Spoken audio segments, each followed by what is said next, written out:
Hola a todas y a todos, somos Nadie Afuera, un podcast hecho por laburantes y militantes al servicio de los orcos y de todos aquellas y aquellas que necesiten una trinchera de lucha. Este es nuestro episodio número 27, lo estamos grabando como siempre desde el Centro Cultural Spinetta, a quien le agradecemos por supuesto a su presidente Augusto que nos presta estas instalaciones.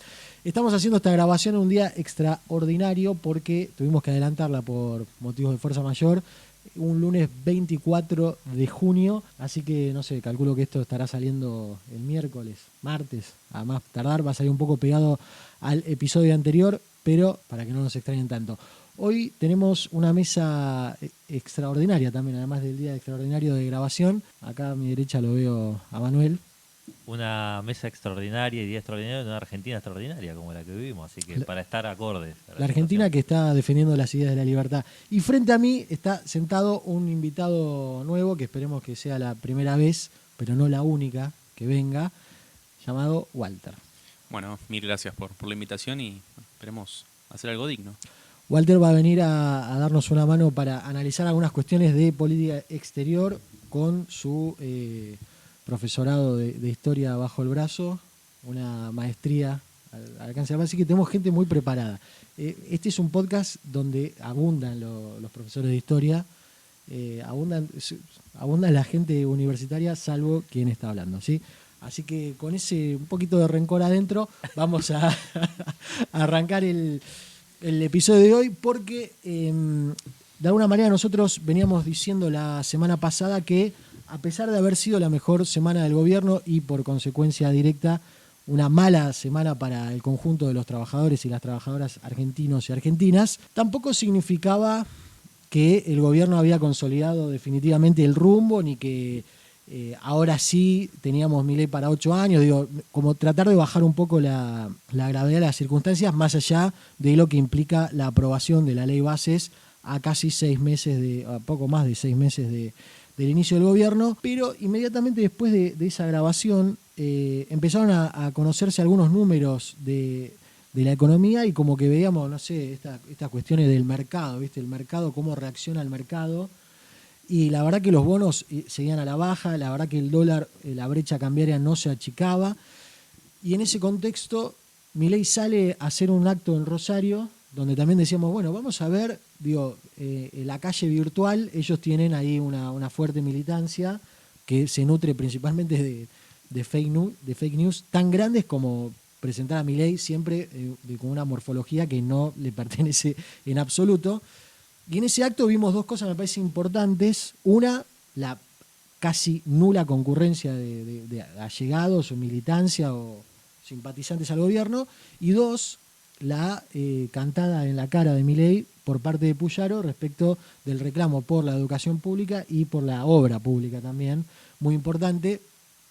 Video que después fue reproducido en La Calle Online con una introducción de silbidos que no existieron en la realidad, es decir, tratando de tapar el sol con las manos. Al compás de eso, Milei viaja nuevamente, es el 10º viaje de Milei al exterior, y también me empieza a ver una sensación de agotamiento de esta circunstancia, es decir, che, los ves a los hermanos paseando en Praga, y acá, ahora Manu tiene un montón de números al respecto, digo, la brecha cambiaria que se sigue acrecentando, hay datos interesantes de la caída de la industria, del crecimiento del desempleo, y me parece que la figura esta del representante de la libertad, número 1 en el mundo, empieza a resquebrajarse. Así que un poco vamos a comenzar por ahí, Manuel, si tenés los numeritos a mano. Sí, y son todos números, o casi todos, salvo cuando hablemos un poquito del dólar blue y los dólares financieros. Después me parece que está bueno empezar por ahí pensando o teniendo en claro esto de que son todos números de la economía real frente a esos números que permanentemente tratan de ponernos frente a nuestros ojos. Digo, en todos lados ya uno prende la tele y ves abajo el riesgo país, ¿no? Que está en 1400 o está en 1430 o está en 1415, como si eso todos los días, todo el tiempo fuera lo que marca el destino de los argentinos, que por supuesto es un dato, pero digamos, es un dato más, digo, no sé si para tenerlo todo el día presente ahí, y el gobierno también se agarra mucho de eso. Entonces, Frente a eso, por ejemplo, CAME, que es la Cámara de la Mediana Empresa, este fin de semana publicó los números de la industria PYME, que tuvo una caída interanual, es decir, de mayo contra mayo, del 19%, una caída interanual del 19%, y además una caída respecto al mes anterior, es decir, mayo contra abril cayó 1% también. Eso para refutar el discurso de Milei y de Caputo de la recuperación en B que está empezando a suceder, etcétera, etcétera. Bueno, estos números lo desmienten categóricamente. En el día de hoy se conoció un dato en el que por ahí nos podemos quedar un poco más, porque termina siendo la comprobación de algo que nosotros veníamos hablando en el podcast, que es la caída del PBI. El PBI cayó en el primer trimestre de 2024 respecto al último trimestre de 2023, cayó 5 puntos, 5,1% para ser más contundente. Esto quiere decir que la economía, digo, para traducirlo, caída del PBI 5,1 es, en 5,1% se achicó la economía argentina. Y además, puntualmente, de ese 5,1, hay 3 puntos que se lo reparten entre la industria manufacturera y el comercio. Es decir, todos los bienes y todos los insumos con valor agregado de la industria manufacturera, y además el comercio, todo lo que consumimos nosotros, ¿no? Que es esto que mes a mes veníamos marcando, la fuerte caída que había en el consumo. Entonces digo, detenernos un poco de esto también para hablar de el modelo de Argentina que no solo se está construyendo, sino que ya está en funcionamiento, que es esto, romper la industria, retraer fuertemente el consumo y por consiguiente el comercio, y al mismo tiempo hubo otras actividades como la agricultura, la explotación minera, la pesca, etcétera, que crecieron en este tiempo, en este trimestre. Es decir, la primarización por sobre esta cuestión de los productos elaborados. Ahí, viste, vieron en ese podcast La Fábrica, que están algunos hijos de industriales, Sí. que estuvo el de Todo Moda y no me acuerdo, y Isadora creo que es el Sí, otro, sí. que hablaba de la diferencia, creo que un 100% de menos de impuestos produciendo en China que produciendo acá. Daría la sensación que a partir de la aprobación de la ley bases y la consolidación del RIGI, como que sí, bueno, ese modelo que ya es existente tendería a consolidarse, daría esa sensación. Y como contrapartida de esta cuestión, Hacienda anunció la semana pasada que hoy mismo paralizaba 3 de las 5 plantas, suspendiendo a 450 empleados en Villa Constitución, Rosario y San Nicolás, ¿no? Digo, como para también atarlo un poco a la otra cara de la moneda del RIGI. Vos, Walter, ¿cómo ves esta circunstancia que estamos recorriendo un poquito? Y uno tendería a creer, bueno, un poco lo dijeron cuando abriste la sección, que había una consolidación, ¿no? La semana pasada pareciera haber sido la mejor semana del gobierno, o la anterior, ¿no? Cuando consiguió la aprobación de la ley bases, porque tuvo una serie de datos, ¿no? Que uno diría, bueno, ya está, ahora sí, ¿no? Arrancó, y bueno, casualmente había pasado, ¿no? Una serie de escándalos, el tema del capital humano, que bueno, pareciera que ahora está un poco metido abajo de la alfombra y nunca termina o como que ya hubiera, ¿no? Como ya fuera un hecho del pasado, pero bueno, continuamente siguen estallando internas, ¿no? Uno ve que aparentemente ese frente interno que tenía el gobierno, que estaba bastante apaciguado, se volvió a calentar, sobre todo por la interna del PRO, ¿no? Este lugar tan secundario que aparentemente le tiene reservado al PRO de Macri, porque ahora que hay que hablar del PRO de Patricia, el PRO de Macri, bueno, está generando también cimbronazos internos, ¿no? Digo, Bullrich echó a su segundo, digo, ni más ni menos, ¿no? Con una denuncia de corrupción. Ese segundo que supuestamente respondería a Ritondo, es Exactamente. decir, línea Macri. Exactamente. ¿No? Entonces vemos que, bueno, eso que pareció ordenarse por lo menos en el frente interno, con la llegada de francos, ¿no? La idea del cuadro político que ordenaría también al gobierno, bueno, parece que empieza a saltar un poquito por los aires. Sí, y en ese sentido también hay otro de los que está ahí corriendo atrás de la línea de cal, que es Sturzenegger, que también viene con un poco de polémica, ya digo, de por sí, todo el mundo que trabajó con Sturzenegger en el Banco Central lo tiene caracterizado como un tipo que está en las mismas condiciones que Milei en algún sentido, pero que además tiene como un enfrentamiento bastante claro con Caputo, y entonces ahí se suma mucho ruido. No sé si se acuerdan por qué suspendió Milei la reunión que tenía con Sturzenegger. Parece que pararon en Atalaya. Las medialunas, ¿no? Parece que se pidió una medialuna de jamón y queso y el jamón estaba medio pasadito. Bueno, ahí me parece que también el gobierno va a tener que terminar de ver cómo resuelve esa cuestión. Nosotros en algunos episodios anteriores, Walter, hablábamos, viste, de hasta dónde, quién ejerce el gobierno en definitiva, porque Milei, entre que se la vive pasando afuera y entre que en sus propias declaraciones la política nacional un poco le da paja esto de decir, bueno, yo estoy para otra cuestión, decir, bueno, quizás se da esta circunstancia de decir, bueno, una parte del PRO dice, che, nosotros nos queremos disputar acá, otra parte que puede ser Villarroel, que no sé concretamente cuál es el armado de Villarroel, más allá de que ella ahora se vistió de gauchito del 78, el Mundial 78, ¿cómo se llama? La mascota del Mundial 78. Gauchito era. Gauchito era. Así, sí. Digo, ella como que va creciendo personalmente, pero parece estar jugándose eso ahí detrás de la figura de Milei, que se lleva un poco la marca, ¿no?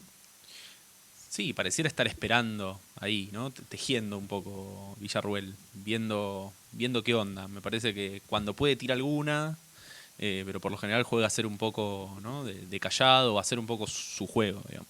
Y en el medio también hay una cuestión que, corriendo contrarreloj, el gobierno, nosotros también acá venimos siguiendo los números de, che, bueno, el campo no te está liquidando, no llegó objetivamente más allá. Por eso es muy difícil a veces abordar la realidad, porque si todo el tiempo te tiran mentiras encima, o la promesa de va a invertir, tal empresario ya va a llegar, y no hay nada. O sea, Argentina no llegó una inversión, el campo está liquidando lo mínimo indispensable para garantizarse la próxima siembra, y todo lo demás lo está guardando. Y mientras tanto, el gobierno ahora dejó de acumular, este dato lo hablamos la semana pasada, y hoy, esta semana, empezaron mal de nuevo. Siguen interviniendo en el mercado de cambios, en el dólar, para que no suba, para que no se estire más la brecha. Entonces, el central ni siquiera está acumulando dólares, bajo la mentira de la que Milei inventaba, estamos acumulando dólares, mientras todo el resto de la economía sabemos cómo estaba. Pero digo, ahora ya ni siquiera eso. Entonces, si no te va a llegar guita del fondo, si no te va a llegar guita de ningún fondo de inversión, si no va a haber una inversión de un empresario, si el campo no te liquida y al mismo tiempo no resuelven qué van a hacer con Caputo, qué van a hacer con Sturzenegger, también otro que parece que está ahí calentando, tiene un banco de suplente importante, es Spert, que tiene otro modelo distinto en la cabeza que el de Sturzenegger. Mucho pelado en ese banco. Mucho pelado. Totalmente, mucho pelado. Pero digo, es como una cuestión que no se resuelve, y para mí la pregunta que ya se empieza a abrir ahora es, bueno, si no lo resuelve el gobierno, de alguna forma podríamos decir es la política, si no lo va a terminar resolviendo, o el propio mercado no lo está resolviendo de alguna manera. Porque permanentemente, digo esto, Milei está, hoy en la entrevista en la que habló con Eduardo Feynman, decía que básicamente si las cosas salen mal, que si la ley base no funciona, que si esto sale mal, esto, lo otro, que el riesgo país aumentó y que los bonos cayeron porque los degenerados fiscales en el Congreso aprobaron tal cosa. Digo, bueno, eso llega un momento que hasta el propio Eurnequian públicamente se dijo, bueno, que se ponga que deje de romper las pelotas y se pueda gobernar. Digo, sin darle demasiada importancia a esa frase, por ahí en esta línea decís, che, bueno, los empresarios, la realidad es que nadie puso un mango, o sea, todos lo aman, todos lo adoran, a todos les está haciendo el juego, que eso nosotros no tenemos ninguna duda, pero no hay $1 sobre la mesa de estos sectores. Y hoy un economista que no puede estar sospechado ni de kirchnerista, ni de zurdo, ni de nada por el estilo, dijo, bueno, no, un poco a medida que hoy a la mañana iba subiendo el dólar blue y hay algunos datos de bonos no tan alentadores, pareciera que el mercado le está pidiendo a Milei que deje de traerse premios y que empiece a traer reservas, ¿no? Esto, bueno, acompañando esto que decías vos. Sí, mucha fotito con Elon Musk, mucha foto con Zuckerberg, mucho premio, mucha conferencia, pero no entra un peso, $1. Bueno, mejor dicho. otro de los jugadores importantes que también salieron a la cancha, para seguir con la metáfora futbolera, Sí.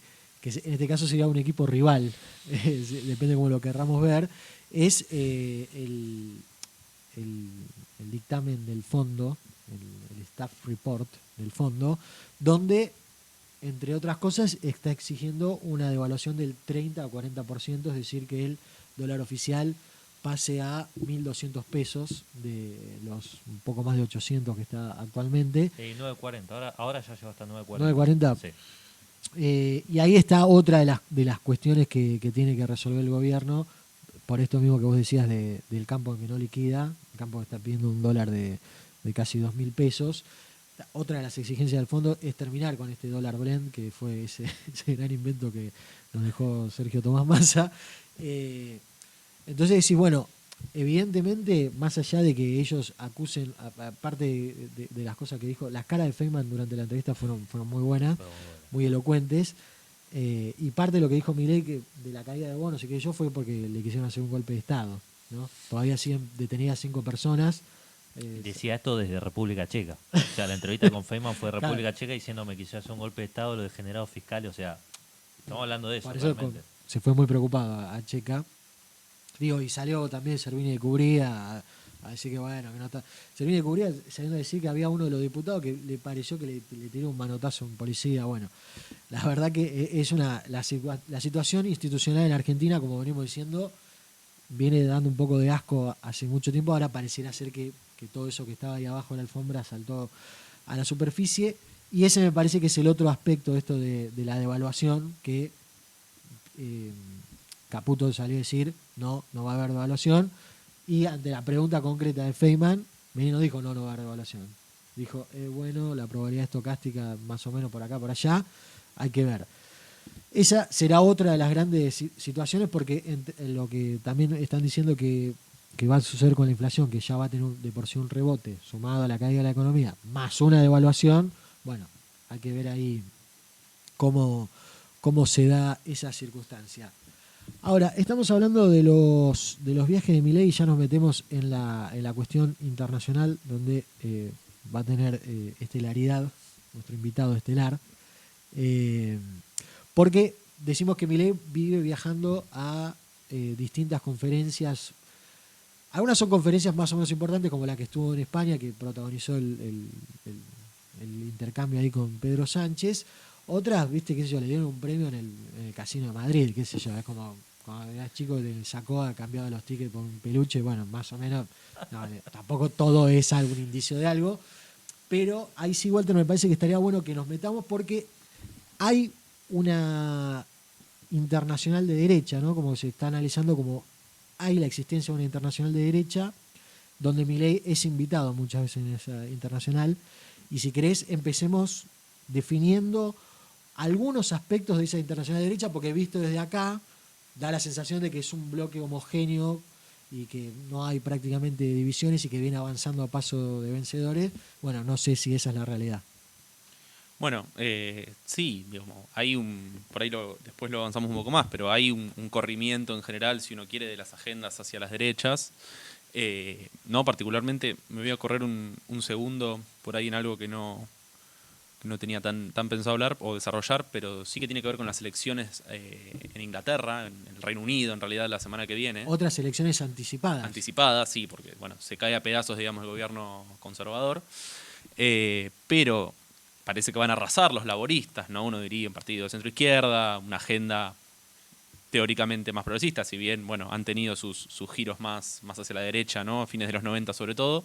Pero bueno, que uno a priori los piensa más del centro hacia la izquierda, con su candidato, probable primer ministro, diciendo que él no está de acuerdo con la enseñanza de la ideología de género en las escuelas, por ejemplo, o con el programa económico más liberal que haya existido en la historia del Partido Laborista Británico, ¿no? Entonces, bueno, vemos que aún estas fuerzas de izquierda en muchos países del mundo están planteando agendas fuertemente derechizadas.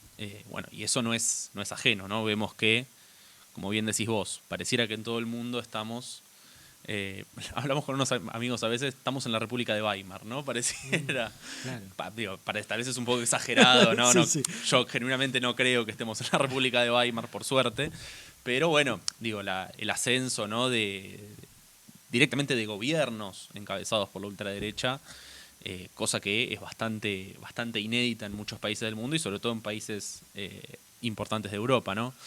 Pero bueno, cuando uno empieza a hurgar un poco, vemos que hay una falta de cohesión también dentro de ese grupo. Ellos también tienen sus internas, también tienen sus desuniones y hace que me parece que no terminen de tener un papel absolutamente determinante, ¿no? Sí, ahí por ahí una primera característica que lo hablábamos antes de empezar a grabar, es cuál es una de las cosas que siempre se dice respecto de los sectores de la economía concentrada en Argentina, es esa falta de nacionalismo, ¿no? A diferencia de por ahí los industriales paulistas, que daría la sensación de decir, bueno, estamos apostando fuerte a la industria nacional, por más que principalmente lo hacen porque son los principales beneficiarios.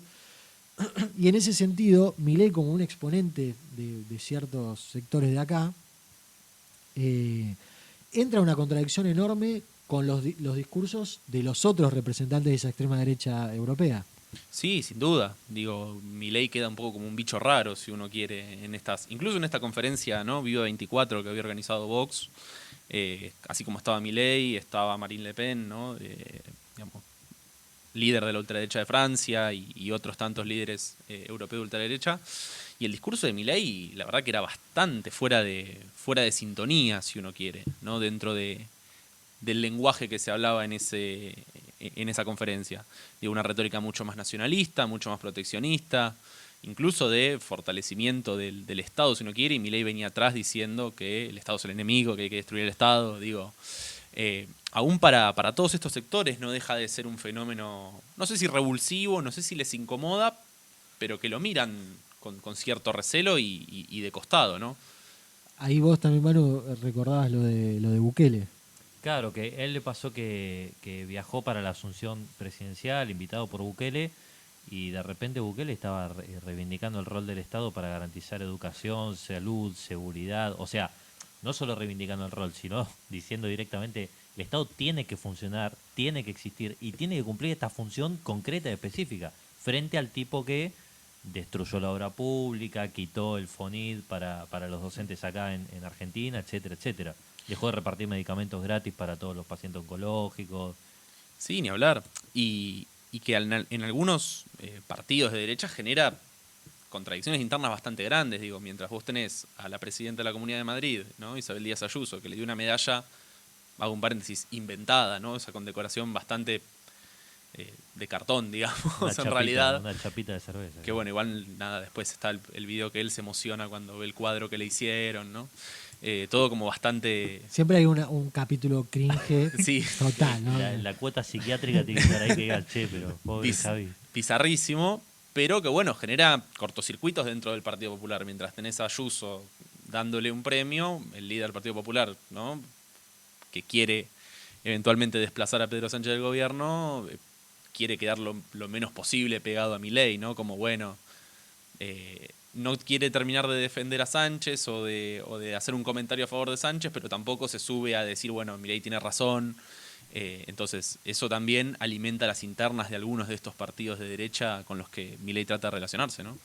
Ahí me estaba acordando un poco esto de Bukele, que también ahora otra de las que viajó es Patricia Bullrich, que ya Bukele le había dado como una señal de decirle, che, nosotros tenemos esta cárcel así porque teníamos una tasa de homicidio la más alta del mundo y ahora, gracias a esto, la bajamos y está parecida a la que tiene en Argentina actualmente. Es decir, a veces hay que ubicarse en tiempo y espacio, pareciera. Y ahora en esta última visita le dijo que le gustaba mucho Buenos Aires porque la mujer de él había venido a estudiar a la universidad pública y que a él le gustaban mucho los manteros que vendían libros en la calle. Bueno, es como que decir, muchachos, no pegan una. La verdad que no pegan una. Pero bueno, en definitiva, hay un corrimiento hacia la derecha. Nosotros, por ejemplo, lo veníamos diciendo del debate público en Argentina, sobre todo para las elecciones, donde el Cambio Nacional y Popular, por así decirlo, tenía en su expresión a Massa, más allá del apéndice Grabois, que no vamos a poner a analizar ahora eso. Sí. Por otro lado estaba Bullrich, por otro lado Larreta y por otro lado Milei. Es decir, venías a reivindicar algún derecho y te sacaban corriendo de las elecciones. Eso se replica también en Europa, digamos. Sí, sin duda. Bueno, un poco el ejemplo que daba, ¿no? de Gran Bretaña. Pero también, digo, si uno mira lo más reciente, ¿no? Por ejemplo, las elecciones al Parlamento Europeo, uno ve que aumentó, sin duda, el caudal de votos y la representación en el Parlamento de los partidos, no solo de derecha, sino de ultraderecha sobre todo, pero que a la vez nos muestra que hay espacio para el surgimiento de movimientos de ultraderecha más a la derecha que la ultraderecha que conocíamos, ¿no? Entonces, bueno, habla un poco de esta desunión en cuestiones programáticas muy, digamos, sustantivas, por ejemplo, ¿no? El conflicto entre Rusia y Ucrania, digo, es una o la posición en relación a la OTAN, o el atlantismo, o la integración europea, digo, hay un montón de cuestiones que dividen a las derechas europeas, pero son tantos ahora que, digo, da el margen y el volumen y la cantidad de representación para que puedan surgir grupos institucionalmente relevantes, ¿no? Entonces, digo, de dos por ahí espacio de ultraderecha pasamos a un tercero, digo. Exactamente. Y ahí estabas nombrando a las elecciones parlamentarias europeas que produjeron distintos fenómenos hacia adentro de cada uno de los países. Probablemente el mayor peso de estas elecciones es hacia adentro de esos países, porque después el Parlamento Europeo, no digo que sea lo mismo que el Parlasur, pero tampoco termina de tener una incidencia determinante por ahí en las políticas internas de las distintas naciones europeas. Pero en Francia provocó, ¿qué cosa? ¿Qué provocó? Sí, el adelantamiento de las elecciones, ¿no? parlamentarias. Las elecciones parlamentarias en Francia se hacen a la par de las elecciones presidenciales, pero bueno, el presidente tiene la posibilidad de eventualmente disolver el Parlamento y llamar a una nueva elección. Macron, ante la paliza que se come, ¿no? Contra la ultraderecha justamente, y que lo siguió muy de cerca, casi lo superó la centroizquierda del Partido Socialista, entendió o trató de hacer un movimiento o de dar vuelta, ¿no? Un poco, jugar a dar vuelta un poco la situación, anticipando las elecciones, tratando de dar un golpe de efecto y, bueno, puso a girar, ¿no? La taba, digamos, o la perinola, como jugaba. Claro. Ahí está la figura de Marine Le Pen, la que mencionábamos antes. Y también estaría bueno que expliques un poco las características porque bueno, no es un sistema similar al nuestro con esto de los primeros ministros y los presidentes. Depende cómo surja o cómo termine esa elección, cómo quedaría la imagen de Macron frente a una buena victoria del partido de Le Pen. Ahí es interesante pensar el sistema, la forma de gobierno, ¿no? El sistema semipresidencial, para decirlo muy, muy, muy rápido y muy generalmente. La Argentina tiene un sistema presidencial, el presidente, jefe de Estado y jefe de gobierno. Países como España, hay un jefe de Estado que es el rey y un jefe de gobierno que es el líder del Parlamento, ¿no? El primer ministro. Bueno, en Francia el presidente y el primer ministro gobiernan los dos, ¿no? El presidente es jefe de Estado y de gobierno y el primer ministro es jefe de gobierno. Entonces, sería una situación muy particular que ha pasado 2 o 3 veces en la historia francesa, presidente de un partido, el primer ministro de otro. Bueno, y eso genera, en términos diarios y de la gestión, que creo que puede generar un problema bastante importante, ¿no? Algunos hablan de que justamente puede generar un adelantamiento de las elecciones generales, digo, porque realmente, ¿no? Lo que ellos le llaman la cohabitación es un sistema bastante complejo. Digamos, no se pensó el sistema francés para que haya 2 partidos distintos gobernando a la vez. Entonces puede ser, sobre todo teniendo en cuenta lo radical y lo disruptivo que sería que el partido de Marine Le Pen, ¿no? La ultraderecha francesa, llegue al gobierno. Ahí Macron tiene mandato hasta 2027, si no me equivoco. Es decir que podrían llegar a ser 2 años y pico medio larguitos para Macron, que no sé si, bueno, sí, obvio, se acuerdan, pero cuando Francia estaba prendida a fuego por la cuestión de la extensión de la edad jubilatoria, creo, sí, y había 2 o 3 reivindicaciones más obreras donde el representante de la izquierda francesa, que era Mélenchon, había tenido una gran exposición y como que también ahí le hackearon un poquito la cuestión a Macron y la pudo pilotear. También son esos tipos que tienen un poco De cintura. de cintura, pero bueno, hay que ver porque una cosa es tener cintura y otra cosa es tener debilidad política, ¿no? Con un partido que se hace fuerte. Y también me estaba acordando con esto de los primeros ministros, Olaf Scholz es el canciller alemán Exactamente. y la figura del primer ministro en Alemania, tengo entendido como que es bastante secundaria en términos de... Sí, no, que el canciller vendría a ser el primer ministro. Digamos. Claro. Milei cuando Claro. cuando viajó a Alemania lo recibió del auto Fernando Iglesias, o sea, ya lo recibió del auto un exjugador de vóley y después lo recibió el primer ministro y Olaf Scholz no, ya venía también de que no lo reciba el rey en España, es decir, que en ese sentido también digo, esto de que se va terminando esta cuestión de lo pintoresco de Milei dando vueltas por el mundo, también se empieza a expresar en esas cuestiones, me parece. Sí, y la ninguneada que le pegaron en el video, creo que no lo comentamos acá en el último episodio, en el video institucional de la reunión del G7, o sea, como que fue y vendió primero la fotito con Meloni, ese supuesto, Sí. digo, bueno, esa cosa en la calle online justamente como, che, a Milei, me parece que Milei y Meloni se tienen onda, bla, bla, bla, y después resulta que ni siquiera lo incluyeron en el video, digo, en lo institucional, en lo concreto, como el tipo ni siquiera figuró. Y eso es otra cosa a la que nos acostumbramos rápidamente bajo la presidencia de Milei, que es el tipo fue y formó parte de la cumbre del G7 con el Papa y no se sabe qué dijo Milei. No. No se sabe qué dijo, o sea, no hubo repercusión de ningún tipo, no hubo una declaración sobresaliente, no hubo algo que llamara la atención. Y digo, eso que nosotros tenemos naturalizado de pasa por al lado, no es algo tan común, no es algo tan, digamos, del día a día en ese tipo de visitas. No, en lo absoluto. Y aún sumo una postilla a lo que decís vos, cuando pareciera ser un poco la única amiga que tiene, ¿no? En en todo ese bloque. Claro. Meloni es la única que un poco no se avergüenza de mostrarse con Milei y de mostrarlo y de hacerlo hablar y de hacerlo ir. Pero aún así, digo, creo que debe haber habido de atrás, ¿no? Toda una, no sé si presión, pero bueno, esto, un ninguneo, bueno.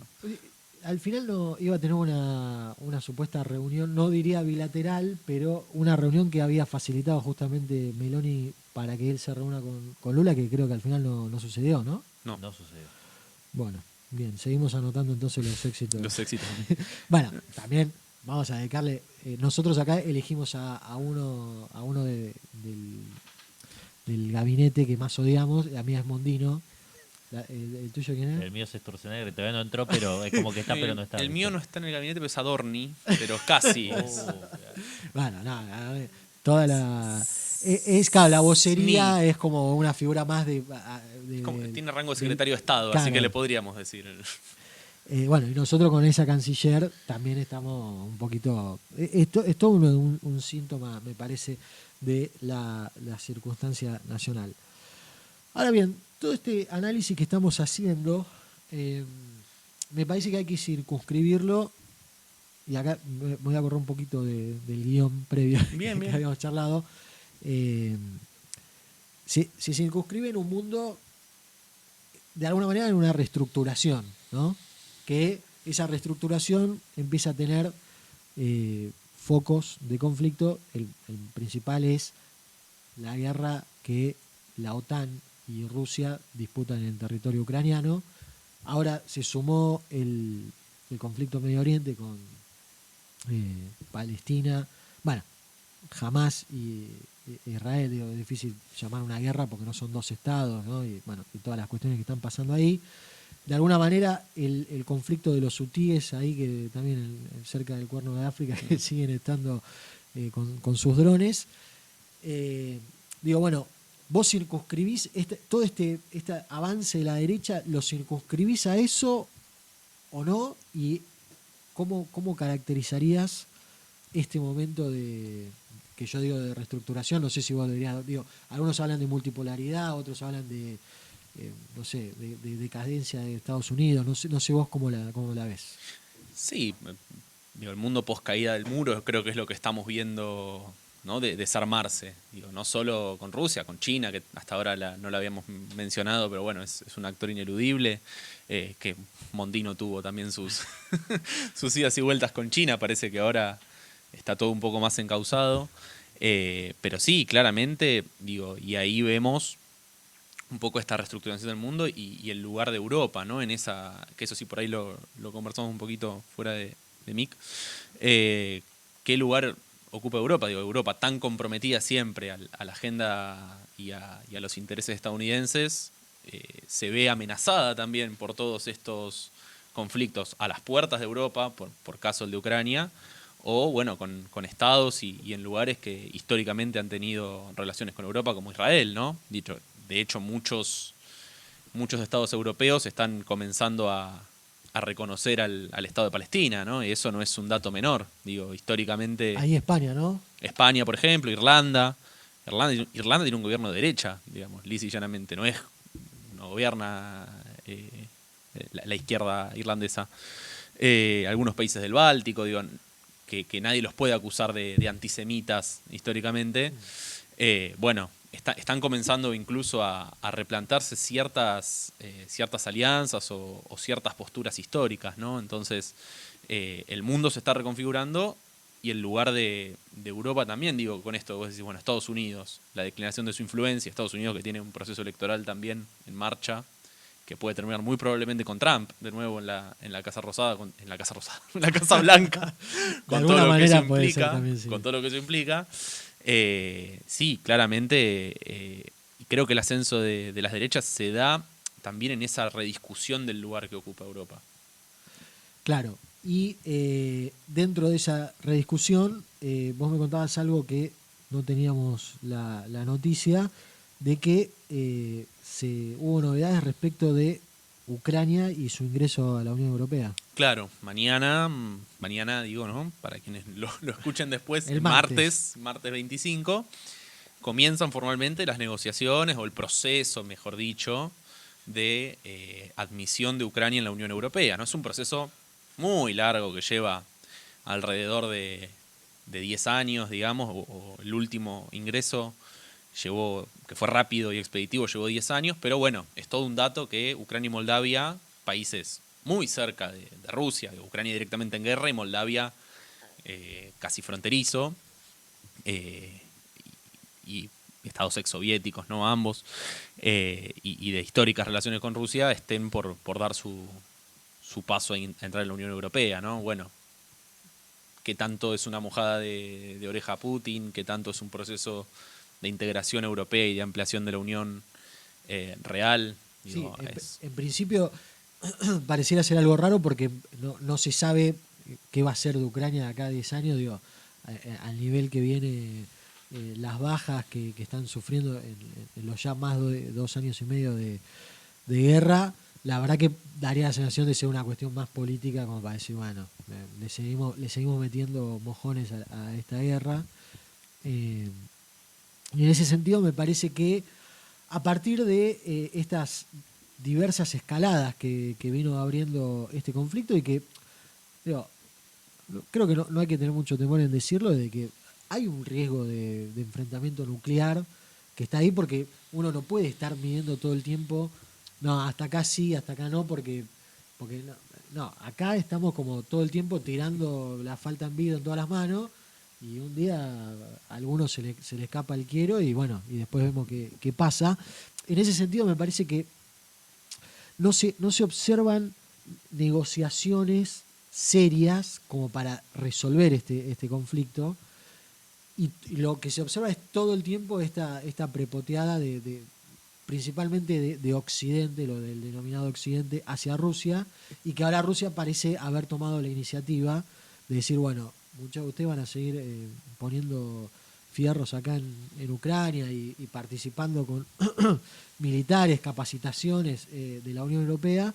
Entonces los rusos tiraron 7 submarinos nucleares en las costas de Cuba, que creo de la vieja crisis de los misiles, que no se veía algo así. Putin va a ver a Kim Jong-un en Corea del Norte, que también un presidente con unas características, ¿no? Sí, Me parece un poco simpático en los videos, pero la verdad que te la regalo ahí. No, Ir a laburar nos dejó ahí. bunos memes igual, Sí, toda sí, esa sí. visita, que estaban los dos medio de sí, viaje de sí, egresados. mal. El saludo del final del avión muy tierno, si se quiere. Pero bueno, yo si vos me vas a elegir, prefiero a Jorge Macri en este caso, Sí, que en mi jurisdicción. Y después fue a Vietnam, también Vietnam.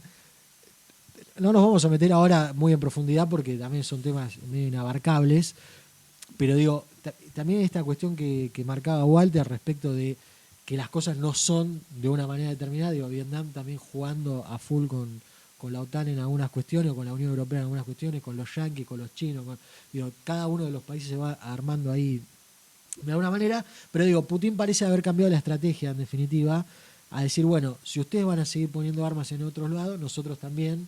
Uno de los principales que levantó la voz acá, obviamente Maduro, que se anotó primero en la lista.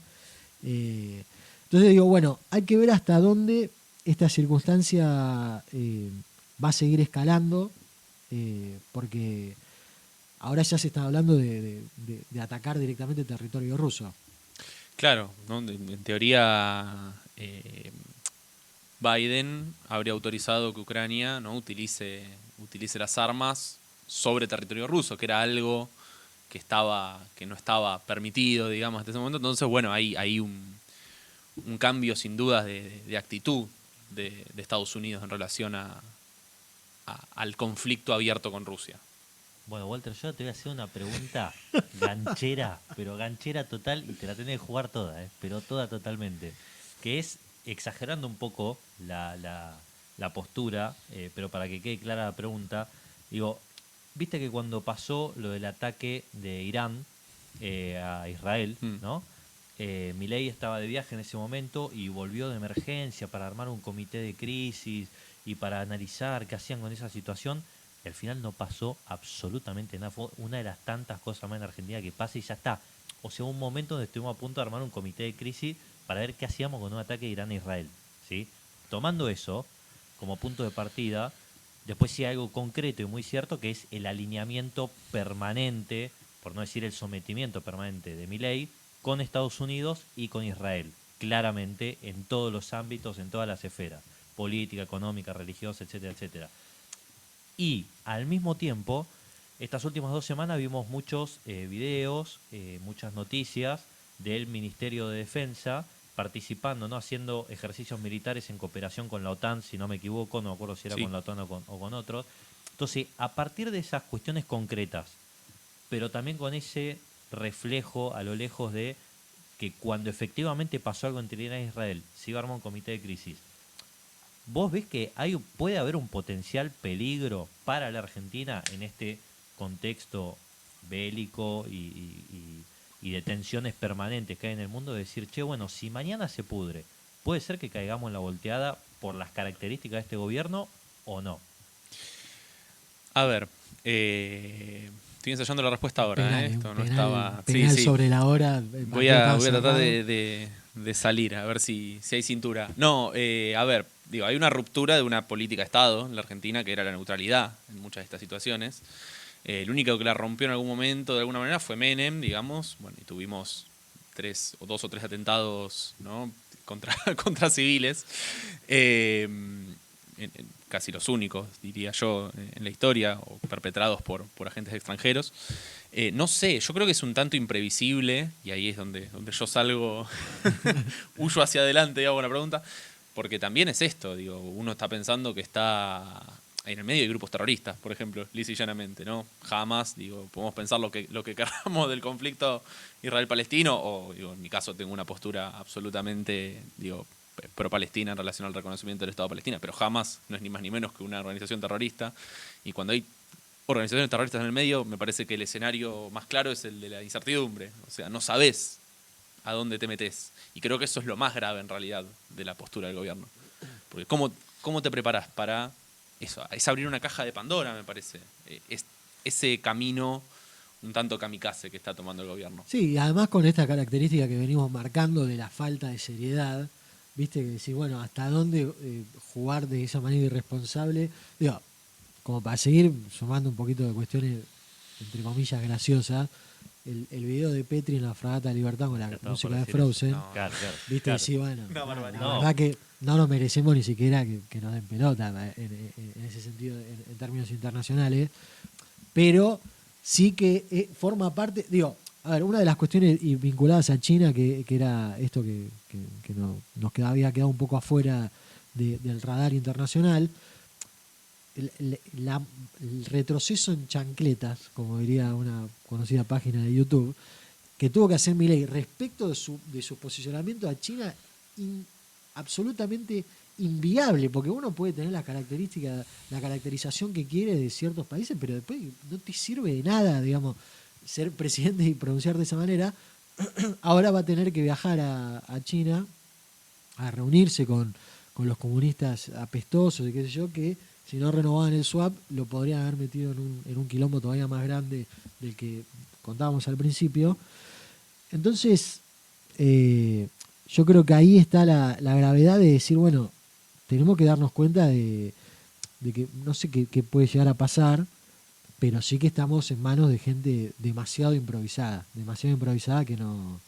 A mí ese es justamente el punto que me da miedo y por eso se lo preguntaba así a Walter, como digo, bueno, porque también viste a medida que vas analizando estas cosas y decís, bueno, hasta dónde sí, hasta dónde no, uno que no conoce tan al detalle la política internacional o cómo se manejan estas cosas, cómo lo ven otros países también, digo, me acuerdo, traía lo del comité de crisis Israel-Irán, porque en ese momento un dato casi pintoresco que surgió fue que era cuando Milei viajó a Dinamarca o iba a viajar a Dinamarca y finalmente no viajó, y que cuando le avisaron a la primera ministra de allá, che, mirá que no va a viajar, que yo, porque Argentina, porque el presidente tiene que estar en el comité de crisis que van a armar, la primera ministra de Dinamarca dijo, ¿pero qué tiene que ver Argentina con el ataque de Irán a Israel? Como, digo, esa sorpresa, más allá de que esta anécdota sea verdad o no, que probablemente lo sea, pero digo, esa sorpresa, decir, bueno, ¿hasta dónde esa incertidumbre? Decir, y qué sé yo, si mañana este tipo no se levanta, Milei, o digo, Petri, ministro de Defensa, o el que sea, y por tener un alineamiento no solo ideológico, sino fanático e irracional con Israel directamente, te pueden meter en un quilombo que es lo que decías vos, o sea, estás hablando de organizaciones terroristas ultra sofisticadas, esta como la que hablabas de Hamas. Sí, y me parece que en ese sentido tuvieron que bajar un poquito el copete. No sé si... Yo no estoy seguro que haya tenido tanta repercusión acá, pero bueno, el gobierno argentino hace un par de semanas firmó un documento impulsado por la Casa Blanca que hablaba de la solución de los dos estados, que hablaba del cese de las acciones de Israel. O sea, tuvieron que, me parece que si hay algunos diplomáticos de carrera, deben haberla sentado a Mondino y le deben haber dicho, bueno, esto funciona así. Si no, no Sí, sabemos. y me parece que, como ya para ir cerrando, que el principal problema nuestro pasa también por la pérdida de soberanía. Me parece que en ese sentido este gobierno está claro, o sea, claramente funciona a los fines de los intereses extranjeros.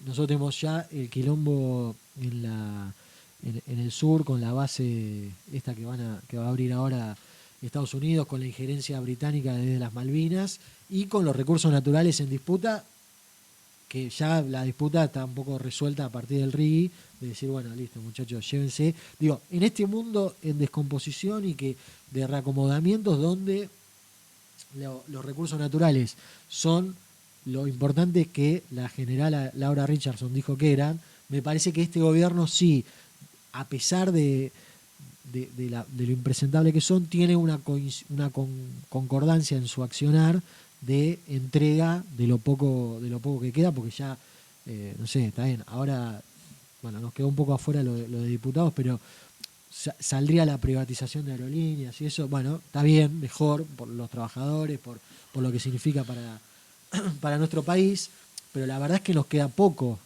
que no haya sido reventado en los 90, y principalmente son los recursos naturales, y ahí yo creo que es la gravedad máxima de tener a este tipo de gobiernos, que también hay que decirlo, no es que la entrega de recursos naturales empezó y va a terminar con Milei, ¿no? Bueno, les voy a proponer que vayamos cerrando. No sé si hay que hacer un descargo antes de que eso suceda. Walter, ¿cómo te sentiste? No, la verdad, súper, súper cómodo. Mil gracias. Acá, Espero no haber aburrido. no, me parece que estuvo muy bien esto. Te vamos a pedir colaboraciones nuevamente. Sé que bueno, ahora estás con la agenda por ahí un poco a full. Acá tenemos a dos personas de sexo femenino que nos están dando una mano como siempre, que son Rochi y Eli. Eli hoy en su despedida.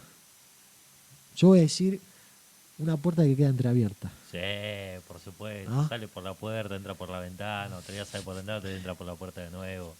Puerta giratoria, ponele como quieras. Así que, como siempre, les agradecemos mucho a las dos. Hoy no vino Maru, no vino Jonah, así que ya les mandamos la nota a Recursos Humanos pidiendo los certificados y bueno, todo lo que puedan acreditar. A Jonah le pedimos algunos comprobantes de la autopista porque estaba volviendo, no sé a dónde se fue.